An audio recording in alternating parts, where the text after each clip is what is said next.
Hello tout le monde, bienvenue au mois de mars. J'ai pris un peu de retard parce que j'essaye de voir comment proposer autre chose sur cette chaîne. J'aimerais qu'on puisse en discuter en commentaire.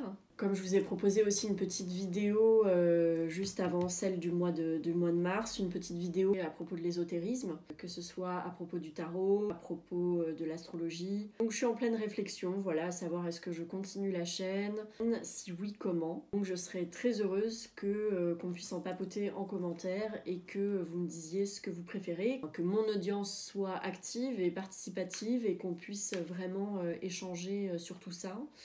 Voilà, que je sois pas moi juste en train de vous délivrer chaque mois votre tirage signe par signe. Je trouve ça pas hyper intéressant. Je me dis que c'est mieux si on peut faire une petite communauté où on peut discuter de tous ces sujets-là. Varier également les formes que je vous propose sur cette chaîne. Voilà. Donc je serais très heureuse qu'on puisse en discuter en commentaire. Ce mois-ci, c'est une seule vidéo. Je vais mettre les timings, les titres de chaque signe astrologique qui sera marqué, comme ça vous pourrez aller voir le vôtre dans la vidéo plus facilement. Je vais faire les tirages avec un super jeu de tarot qu'on vient tout juste de m'offrir. Je remercie Marie qui m'a offert ce tarot qui est très beau, qui est illustré par Victoria Dorsch. Et c'est beau pour annoncer le printemps, voilà, d'utiliser ça. Passé, présent, futur, voilà. Donc première carte passée, celle du milieu, le présent, et celle de la droite, le futur, voilà. Pour les béliers, coupe du paquet. Ok. Donc là, c'est vraiment, pour moi, c'est terminer un cycle, c'est pas un cycle, c'est même laisser quelque chose pour aller vers un stade de connaissance encore plus élevé. C'est laisser derrière soi quelque chose pour atteindre vraiment un grade plus haut. La papesse, c'est vraiment, elle n'a pas vraiment de limite à son savoir, au fait qu'elle veuille apprendre. Donc ça peut aussi être laisser par exemple un boulot de côté pour apprendre quelque chose de nouveau, avoir des nouveaux new skills, etc. Faire la clarté aussi sur quelque chose, c'est-à-dire arrêter quelque chose, faire la clarté sur une situation. Votre tirage. La papesse réapparaît, donc dans le passé, le pendu au présent et la justice dans le futur.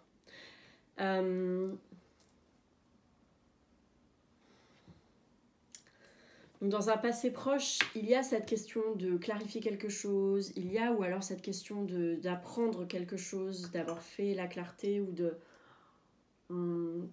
d'avoir acquis un nouveau savoir, appris quelque chose.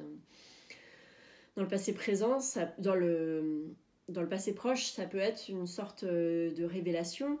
Ça peut être également que vous avez recherché conseil auprès de quelqu'un qui s'y connaissait dans la question ou que vous avez eu besoin d'être conseillé, d'être guidé.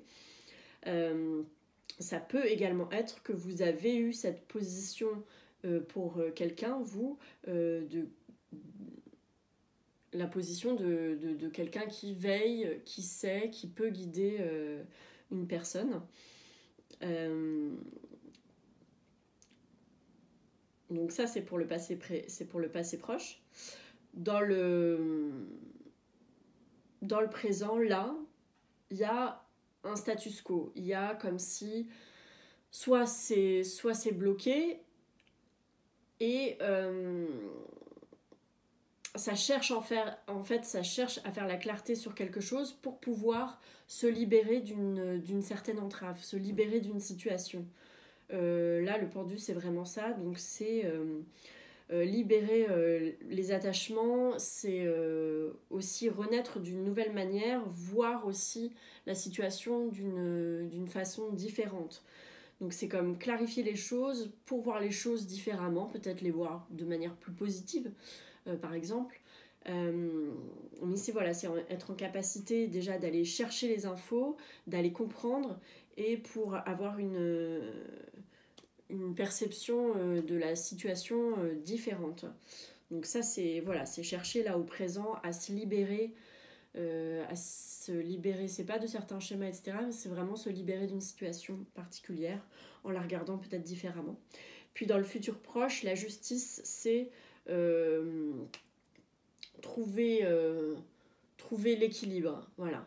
C'est réussir vraiment à avoir toutes les infos, à se libérer de quelque chose pour pouvoir enfin, trouver un équilibre, trouver une forme de justesse, si c'est pas de justice. Et c'est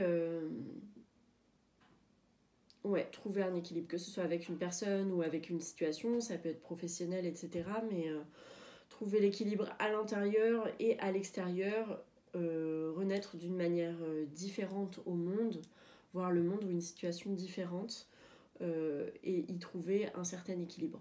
Voilà pour vous les béliers. Taureau pour le mois de mars.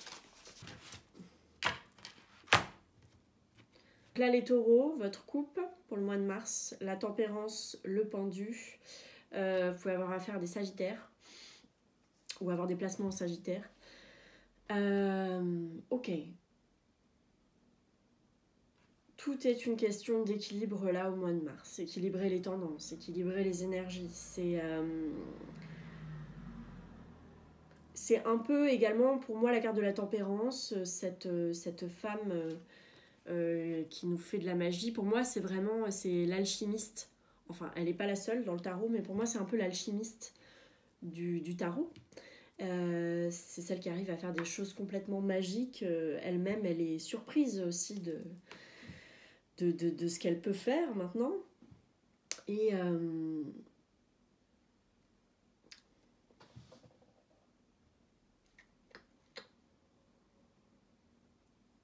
c'est vraiment ces deux cartes avec donc le pendu qui dans ce jeu est à l'endroit. C'est un pendu résilient. C'est vraiment trouver son centre. Trouver le point d'ancrage, trouver le point de centre, trouver le juste équilibre. Les béliers l'avaient un peu aussi, je pense que ça va être pour tout le monde un peu pareil en mars peut-être, on verra. Il y a vraiment, c'est trouver le point du centre. Là, la tempérance, c'est comment on équilibre les tendances, etc. Et comment on reste ancré, on reste centré par rapport à la folie ambiante, on peut le dire, à l'absurdité ambiante d'une situation ou de la situation générale. Et puis le pendu, c'est également ça. Il va inviter également à rester centré et à renverser sa façon de concevoir et de voir les choses pour pouvoir rester le plus équilibré possible. Peut-être que pour l'instant, vous êtes en train d'essayer des choses comme une petite alchimiste, comme une alchimiste ou comme un alchimiste. Vous essayez, etc. De garder l'équilibre, mais peut-être que vous sentez qu'il y a quelque chose qui est bloqué, que vous avez l'impression de commencer à gérer les choses et à pouvoir faire démarrer peut-être certains projets, etc. Mais que pour l'instant, c'est peut-être, vous sentez peut-être encore entravé. Ça peut être ça aussi. Je vois comme quelque chose qui est en train de maturer, je sais pas si ça se dit, quelque chose qui est en train de se fabriquer et pour peut-être se débloquer à la saison du printemps. Ok, vous pouvez avoir affaire à des balances aussi et du gémeaux.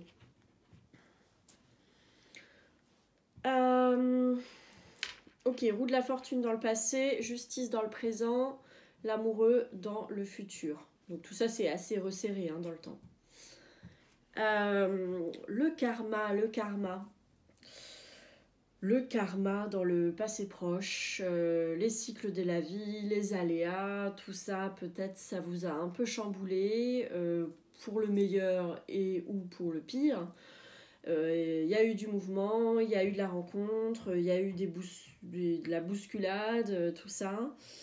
Des nouveaux projets, ça se mélange, ça fait des rencontres.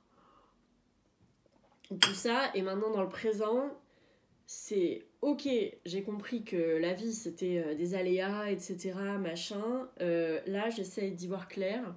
J'essaye dans le présent de prendre une ou des décisions assez claires et j'essaye, un peu comme avec votre couple, j'essaye d'être le plus centré possible dans mes décisions, de pas me laisser submerger par la vie des autres, par l'extérieur, etc. De rester centré, d'équilibrer ce qui est important pour moi, etc. Voilà, donc de trouver l'équilibre là-dedans. Et effectivement, c'est renforcé parce que dans le futur proche, vous avez l'amoureux. L'amoureux, c'est une carte qui est en rapport avec le choix quand même, ou avec un ou des choix. Et donc, effectivement, il y a une question de positionnement. Donc, il y a une question de comment garder... c'est pas la tête froide, mais la tête sur les épaules et réussir à faire des choix en fonction de ce qui est important et bénéfique pour vous et de rester centré comme ça et assis ou assise dans vos choix voilà, de la manière la plus déterminée et calme et équilibrée possible. Mais il peut se présenter là, dans le futur proche effectivement des choix il va falloir prendre des décisions peut-être un petit peu radicales. Et peut-être qu'il y a quelque chose qui est un petit peu contraignant pour l'instant, mais il faut absolument que vous tranchiez, que vous preniez une décision là-dessus. Ça peut être très en rapport avec un mode de vie, ça peut être en rapport avec pas comment vous gagnez votre vie, mais des choses assez administratives aussi. Peut-être que c'est barbant, mais il faut le faire. Voilà. Voilà pour vous les taureaux au mois de mars. Les Gémeaux au mois de mars. Ok, on commence, il y a du nouveau. Il y a du nouveau pour vous les Gémeaux, peut-être, c'est ouvrir un chemin comme un débutant sur quelque chose, sur une discipline, sur un savoir, sur quelque chose de nouveau. Là, vous êtes ouvert comme un débutant ou une débutante à commencer un nouveau chemin pour en apprendre plus sur un sujet. Voilà, je ne peux pas dire mieux. En tant que débutant ou débutante dans quelque chose, aller chercher un ou une guide, quelqu'un de conseil qui puisse vous aider sur cette nouvelle route, sur cette nouvelle recherche, sur ces nouvelles pistes que vous ouvrez. Ça peut être aussi que certaines idées que vous avez, certaines excentricités qui peuvent exister chez les Gémeaux, peuvent être un peu calmées par quelqu'un qui sait ou quelqu'un qui a une position de sagesse peut venir un peu freiner vos ardeurs. Et peut-être que c'est pour le mieux, ça je peux pas savoir. Mais c'est peut-être un peu tout feu tout flamme et il y a quelqu'un qui vient poser ça. Voilà. Waouh, les Gémeaux, je vous cache pas que c'est assez dense, c'est assez heavy. C'est pas négatif, hein. C'est assez...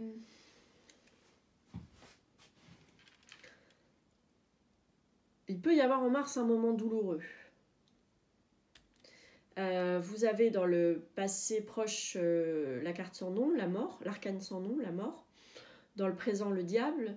Et dans le futur proche, la maison de Dieu, à savoir la tour. Bon. Les Gémeaux, vous pouvez avoir affaire aussi à du Scorpion, à du Capricorne. Voilà. Donc, passé proche, il y a eu une coupure, un arrêt, ça peut être une rupture aussi. En tout cas, voilà, quelque chose qui s'arrête net et qui a besoin de mourir, qui a besoin de... Ça peut être un fonctionnement, ça peut être une relation, ça peut être un contrat, peu importe, quelque chose qui doit s'arrêter, qui doit maintenant, dont on doit faire le deuil. Ça peut être quelqu'un, une partie de soi, une partie de quelqu'un, n'importe, quelque chose là a dû s'arrêter, peut-être brutalement, et doit être laissé dans le passé. On laisse le passé au passé. On fait le ménage. On fait un grand ménage même de printemps dans le passé proche. Dans le présent, il peut y avoir ce changement-là, ce grand changement, parce que c'est quand même un grand balayage, peut amener quelque chose de favorable, par exemple au niveau financier. Peut aussi être quelque chose de libérateur, c'est-à-dire ce changement, ce qu'on comprend du passé ou choses comme ça, peut être libérateur. Là, le diable comme ça, dans cette position au présent, de manière à l'endroit, c'est comment apprendre à se délier de fonctionnements toxiques, soit des autres, soit de soi-même envers les autres, soit voilà. C'est vraiment, il y a vraiment quelque chose de libérateur entre la mort là et le diable. C'est ouf, on se décharge, on se délie peu à peu ou brutalement de façons de fonctionner toxiques, etc. On se rend compte de ça. Et puis, mais ça peut aussi être très libérateur et amener une nouvelle façon, notamment de se positionner, notamment matériellement. Et puis c'est une fois qu'on a fait tout ce ménage là, une fois qu'on fait ce travail de libération là et de ménage là, on arrive à dans le futur proche à des épiphanies ou des moments de révélation qui peuvent être assez dingues, assez brutales peut-être. Mais encore une fois qui sont très libérateurs en fait, parce que c'est aussi ça la tour, c'est on fait le ménage de manière un peu brutale, etc. Et c'est comment récolter maintenant les fruits. C'est vraiment ça, là c'est vraiment lié à la fin de l'hiver et au début du printemps, avec la mort et la faucille, etc. qui balayent, toutes les mauvaises herbes, etc. Et comment on récolte avec enfin des choses que l'on comprend, qui nous viennent comme des révélations, que l'on apprend sur soi, sur les autres, sur la nature humaine, et comment on récolte les fruits de ces nouveaux savoirs, comment on récolte et on répand les choses pour qu'elles renaissent de manière positive. Voilà, on coupe les mauvaises herbes pour que les jolies fleurs puissent enfin commencer à fleurir. Voilà pour vous, les Gémeaux, au mois de mars. Les cancers, au mois de mars, hello. J'espère que vous allez bien. Alors, votre couple, à vous, les cancers, au mois de mars. De personnalités différentes, mais qui peuvent bien se combiner. L'empereur regarde la papesse d'une manière assurée et comme elle lui donne les clés du savoir et de la sagesse, il arrive à bien organiser les choses. Sympa la papesse, sympa pour lui.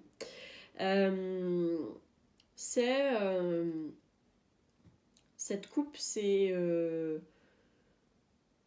acquérir une connaissance de soi, des autres, acquérir une connaissance tout court hein, sur un savoir, quelque chose.